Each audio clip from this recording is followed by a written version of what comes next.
sécuritaire. Au nord, le pays est menacé par les menées des miliciens fondamentalistes de Boko Haram. À l'est, par des bandes armées souvent non identifiées. On ne sait même pas de quelles obédiences elles appartiennent. On a seulement souvenance qu'il y a des mouvements rebelles en goguette dans cette zone.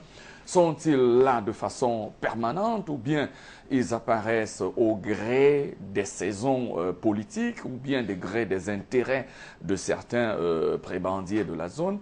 Mais toujours est-il que le Cameroun est quelque peu vit une situation sécuritaire assez étonnante qui pourrait à terme affecter son projet démocratique. C'est pourquoi je me tourne vers Luc Michel, qui est un géostratège, géopoliticien, et qui a une certaine lecture, qui fait une certaine lecture de l'actualité politique du Cameroun qu'il connaît très bien.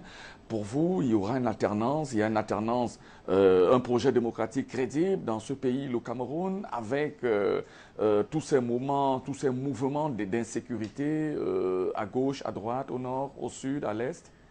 Oui, moi, je ne sais pas. Je voudrais préciser une chose, je ne suis pas un complotiste. Je ne fais pas partie de ces intellectuels généralement français qui mettent une grille de complot sur le monde. Mais je ne suis pas naïf, je sais que les grandes puissances, les Américains, les Français dans une grande moindre mesure, Berlin, etc., ont des agendas.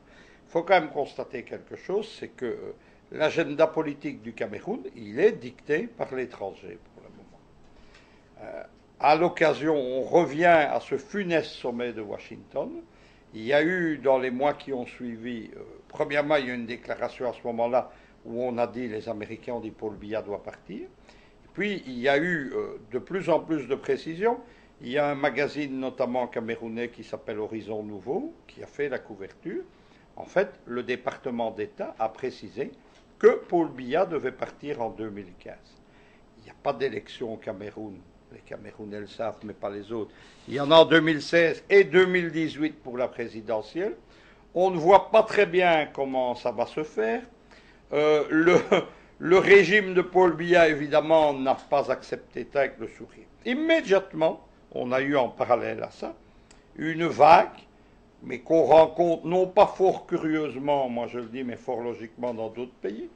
Il y a eu tout d'abord le rapport de l'International Crisis Group sur la mauvaise gouvernance du régime Biya au Cameroun, ça s'appelle comme ça. L'International Crisis Group, c'est M. Soros, celui qu'on appelle précisément le financier des révolutions de couleur. C'est aussi le conseiller financier de M. Obama en 2008. Il siège au conseil d'administration de l'International Crisis Group. Seconde chose qui arrive, la rébellion de Boko Haram atteint le nord-est du Cameroun, immédiatement, au même moment.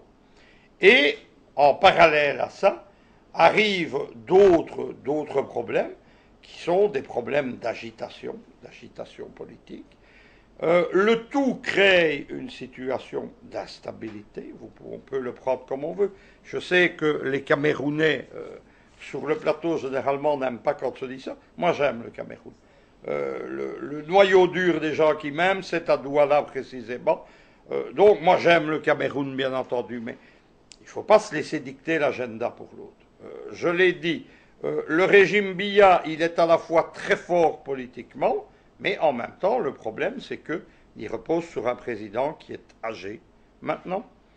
Le problème est donc trique, c'est les critiques extérieures, l'instabilité politique, l'instabilité électorale qui est suscitée par, je le répète, une capitale étrangère, Washington, et enfin, l'instabilité due à Boko Haram. Au milieu de tout ça, on ne peut, moi je l'ai dit, le Cameroun est dans la zone des tempêtes, comme d'autres pays africains. C'est à ce moment-là que le président Biya, et on est dans le même schéma qu'au Tchad, il n'a pas le choix. Quand on vous dit la plus grande capitale de la plus grande superpuissance du monde, M. Biya dégagé, parce que c'est comme ça qu'il faut le dire, il n'y a pas de porte la porte de sortie, il n'y en a qu'une. C'est ce panafricanisme qui est la doctrine anti-impérialiste. Et donc, le Cameroun maintenant s'est engagé de manière purement pragmatique. Il n'y a pas de grande déclaration, mais c'est là. Il s'est engagé dans une opération de fusion, même pas de fusion, comme de collaboration étroite avec l'armée tchadienne. On n'oublie pas avec l'armée de Guinée équatoriale, il y a des accords qui sont signés. Il y a également, ne l'oubliez pas, parce que l'autre porte de sortie quand vous êtes pris dans l'étau américain, c'est d'aller s'adresser à la seule capitale au monde qui dit non aux Américains, c'est Moscou. Il y a les arrivées d'armement au Cameroun, d'armement et de matériel russe. À partir de ce moment-là, évidemment, le pays est dans le collimateur américain, je le dis bien. La France ne participe pas à ça en ce moment. La France, elle a compris que l'un des buts des Américains, c'est de remplacer l'ancien précaré français par un domaine américain. Donc évidemment que le pays est ouvert à toutes les déstabilisations. La question maintenant de savoir si une alternance politique, est-ce qu'on peut avoir une véritable alternance politique dans un pays qui est sous agression et en guerre? Moi, je ne le pense pas. Je le dis franchement. La démocratie, c'est quelque chose de très bien dans un pays apaisé, avec une vie politique, mais pas en guerre. Tous les pays qui sont en guerre suspendent les élections, partout, y compris à commencer par les Américains. Voilà mon analyse, Henri. Je suis pour le Cameroun optimiste parce qu'il y a un patriotisme d'une grande partie de l'opposition camerounaise. Notre ami Bandakani est là pour le démontrer. L'armée camerounaise a quand même le soutien de toute la population, de la plupart des forces politiques. Il y a donc une solution qui est dans les mains des Camerounais. Ce qui n'est pas toujours le cas dans d'autres États. Il faut maintenant que l'intelligence prévale. Et moi, je pense que les Camerounais ont la maturité politique pour ça. Merci, Luc Michel.